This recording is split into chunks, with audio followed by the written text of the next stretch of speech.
Good afternoon, it's Rabbi Kolakowski again here with another video for you all. I don't really know what I'm going to talk about today. Just going to let it come out.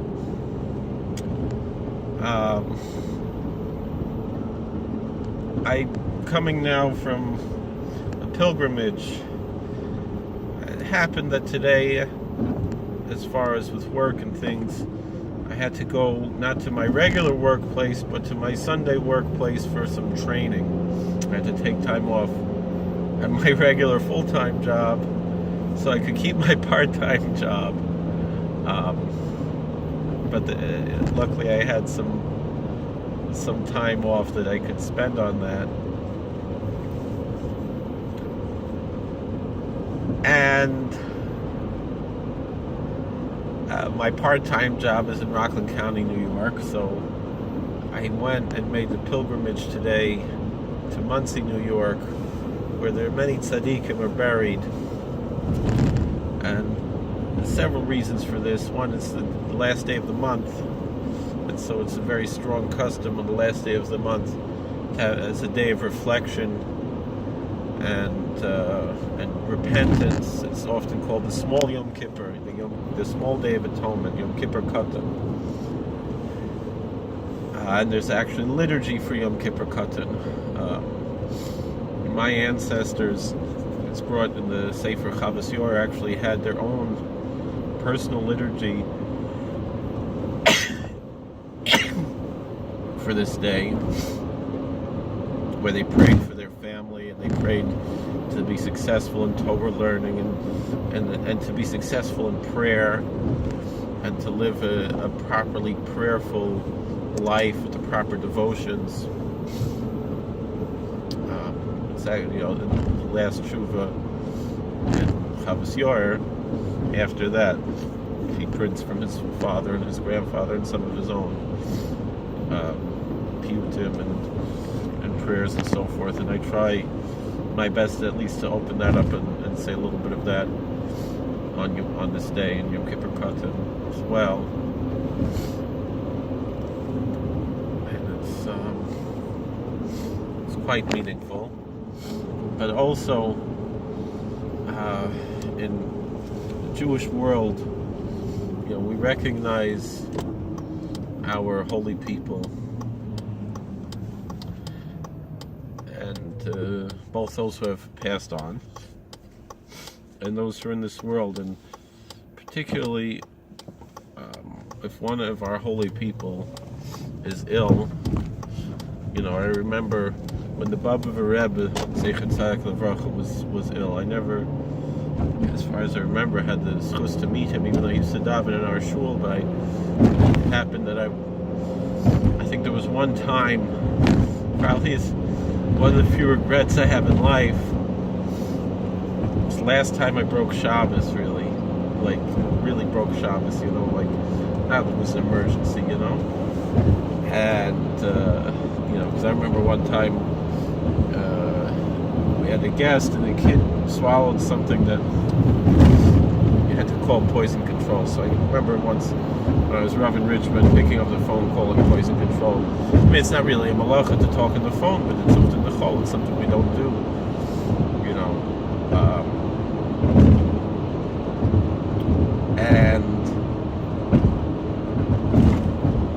but mamish, really breaking Shabbos, on purpose in a certain sense. I was in a play, I rode in the car, I walked as much as I could, and I rode in the car certain times, and whatever, use the microphone. Using the microphone probably also not a malacha, and really the fact is riding in a car if someone else is driving is a malacha, but it's a grama toward a malacha, and there's a lot of other issues. So it's still a violation. Plus it's outside tchum and everything. I remember I was in a play, I was still in public school, but I was starting to keep Shabbos, and that was last, and it was bedavka. That Shabbos, I remember our Rav, Rabbi Fishbane, he told my mother, he said, no, Yitzchak Zev should come this Shabbos because there's a big rabbi here. And I assume, thinking back, and I asked Rabbi Fishbane about it, and he said it's shaykh that it was the Baba Rav. So I missed out. It would have been a big schus, and I missed out on that, and I regret that. You know, being in the play wasn't worth not getting to meet the Baba V'Rav, ever seeing him in my life. You know, I remember Naftali. I used to go to Tish once in a while. It was a big Hatznei Aleches. But so anyway, one tzaddik who, although I haven't seen him in a number of years because he hasn't been coming to the country, and I used to go as much as I could to go to Tish, whatever. The Sklener Rebbe Shlita, Shef Shlema, Shul Avram ben Shena Rachel, Shlema, and now he's in a very schwer matzav. And so I heard his sons were coming to their Zayda, to his father's kever in Muncie, to daven. I knew I didn't want to wait so late, but I went. And in that same cemetery is the Rimnitzer Rebbe, and there were a lot of people there making the pilgrimage there to the Rimnitzer, and also the Vizhnitzer Rebbe. And you know, even though he's still in the year, and usually you're not supposed to go make a bakosha within the year, but for such a tzaddik like Sklener Rebbe, I'm sure Vizhnitzer Rebbe wouldn't mind that we come daven for him, and so too for his mechutin, who's my Rebbe, the Kalaver Rebbe Shlita Shafu Shlema, put his name also on the kvittel Shafu Shlema. I know a lot of people are uncomfortable with this practice that we have in our circles, but these are what we have. I'm saying among Jews who are not Hasidic, it seems a little strange to a lot of people to make these types of pilgrimages. But on the other hand, people are, you know, emotional and they enjoy doing these things. But like I pointed out, you know, my holy ancestor, the Chavas Yor, he was from Germany. You know, we'll call it Yeka. But if you look at the type of spirituality you find in the Chavas Yor, and this was just before the Baal Shem Tov's time, was when he lived. So like the door or 2 doors before the Baal Shem HaKodesh. And that spirituality that you have there, I always grew up hearing, oh, you know, that the Yiddishkeit became cold, and the Baal Shem Tov had to come and light that fire again. And the thing was, you learn the Chavas Yor, and especially you look at his Zmiras and the Tfilas and the Bakoshas and the Tchinas that he wrote, his father wrote, his Zayda wrote, the poetry. It's a very like a Chassidish style of spirituality, what we would consider. Certainly, like, you know, if today the Yekas of literature would look at this, they would think it sounds like a Chassidish Maisa, you know.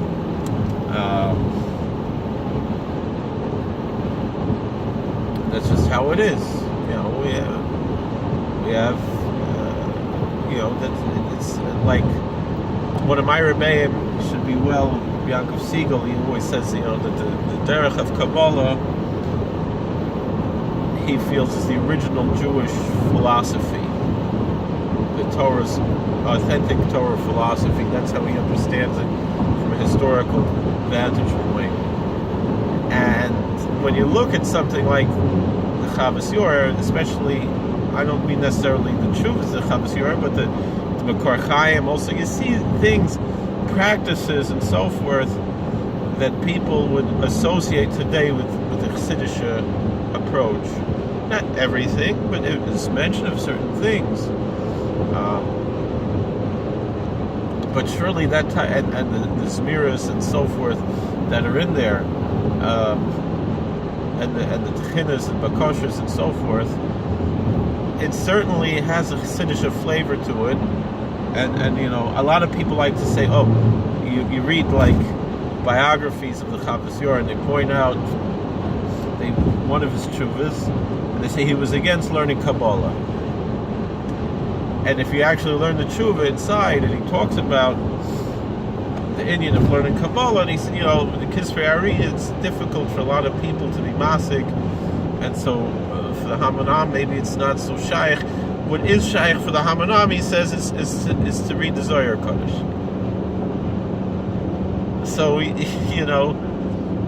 again, people today would associate that studying the Zohar Kodesh with the Chassidische or the Middle Eastern Sephardic approach, and the fact of the matter is, we see one of the greatest Gedolim from Germany, and he said that everybody should learn the Zohar.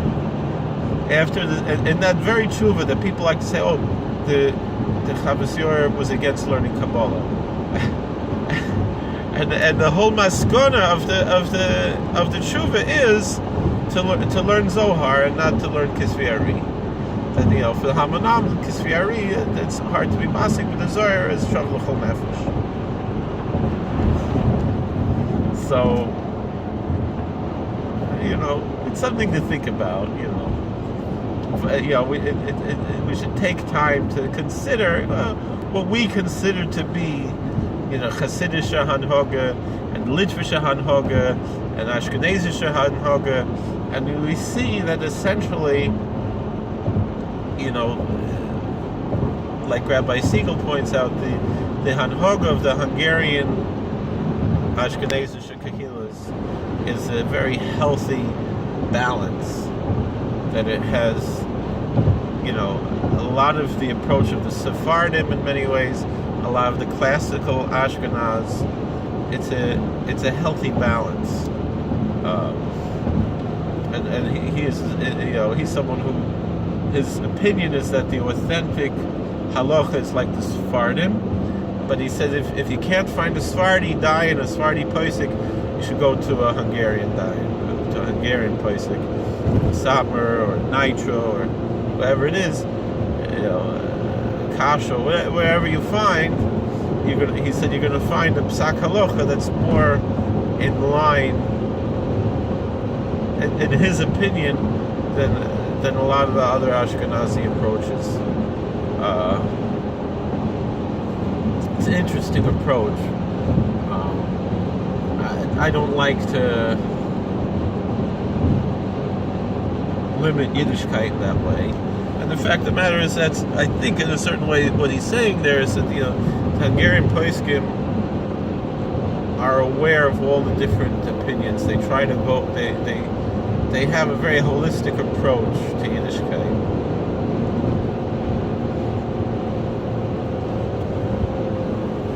What else can we talk about today? I spent a very interesting Shabbos. My wife was asked to speak at a Shabbos. She said it was a new shul in Monsey, a very mixed type of crowd, Chassidish crowd, but different types of people, and relatively new. A shul has been around for a year and a half, and some people that we knew from Bloomingburg, they moved away from Bloomingburg, they moved to Monsey, they started davening in the shul, and they asked her to speak for the women. And I said, well, no, I could speak also. So I'm pushing them, fine, either Rabbi, you should come speak. They put it on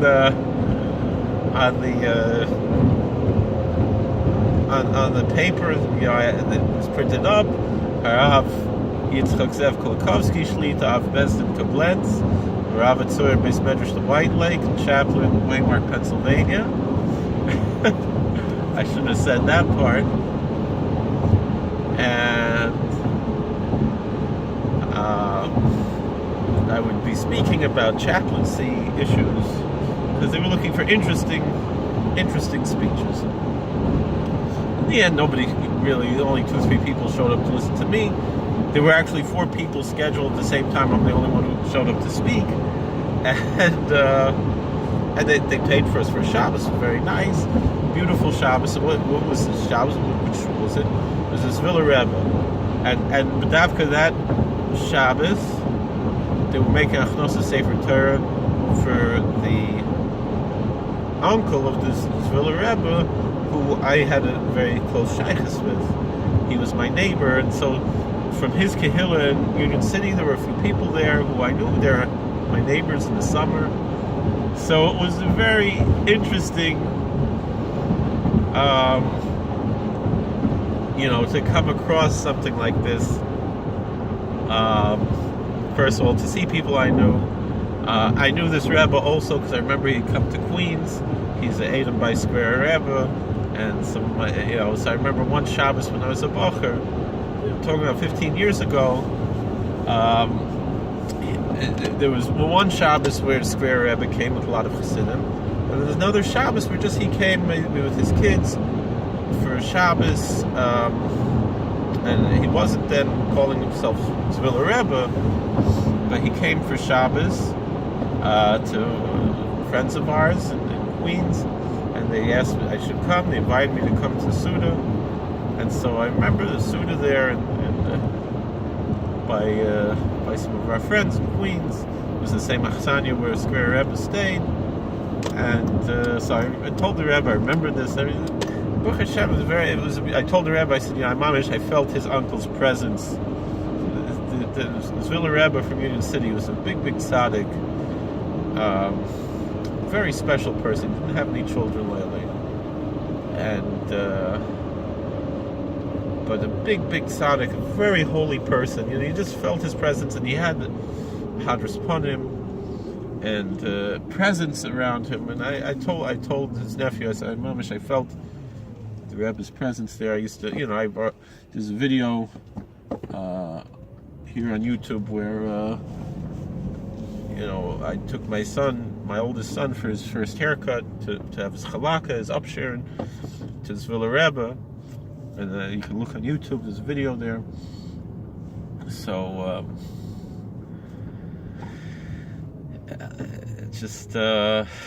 it was the whole thing with Min Hashamayim was a beautiful Shabbos. It was very nice.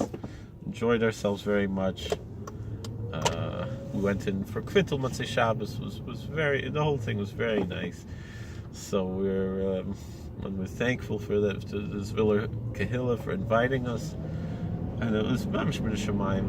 It was such a pleasant experience. So, and it's a nice thing to see, a new Kehillah opening like that, and it's Matzliach so quickly. To have it was 100 families, maybe 150 families, I don't know, in this one Kehillah in Monsey. This medrash should open a year and a half ago and already have such a fine Kehillah. It was a big chizik. So we enjoyed that. So and then I went to work yesterday at Rockland Psych, and then today I was talking about this.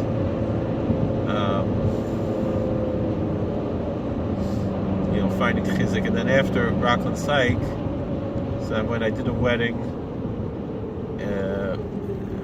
about 20 minutes from Allentown in Hamburg, Pennsylvania, and then I stopped in Allentown to daven mincha, to say Kaddish for my father. Well, I davened mincha earlier, but daven Maariv there, and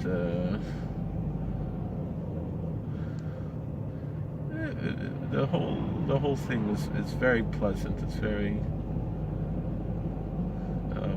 it's interesting to see how many people came to daven by the Ribnitzer. It was a big crowd by the Ribnitzer. You could hardly get close. The others, Vishnitzer, Sklener, wasn't as big of a crowd.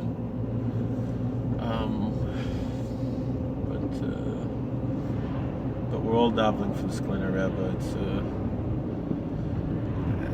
my memories of Sklener Rebbe, all the years. He should be well, and he should continue. He should have a ganzer Rafia and be able to fear Tish and give brachas and everything. It's just a unique, authentic tzaddik Sklener Rebbe. Just exuding holiness. And I remember I once said to him, Rebbe, ich darf a große ticket, and felt bad for a lot of bad things in my life, and gesagt, der Eibischte geht mir sagen sein alles. That was very encouraging, and that's the truth. We have to recognize there's nothing we can do. It's all God's blessing. And then I remember once having a dream. Sklener Rebbe came to me and told me to learn 2 prokim every day. I said, "Was 2 prokim from was?" And it's nicht kein chilik. 2 kapitel Mishnayos Tanakh. Was we could learn? So I started to learn 3 prokim Mishnayos every day, and sometimes more. Today I have to write, I think, 5 prokim. I try to do as much as I can. Mishnayos is a big thing. So it's getting dark. We should be all zeicha to all good things.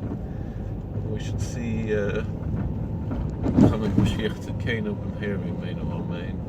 And for Shlema to Sklener Rebbe, and for Shlema to Kalaver Rebbe, and we will learn and daven mitzvahs and Maaseh Tovah, and be Matzliach and learning, and everything good. Alles geht's.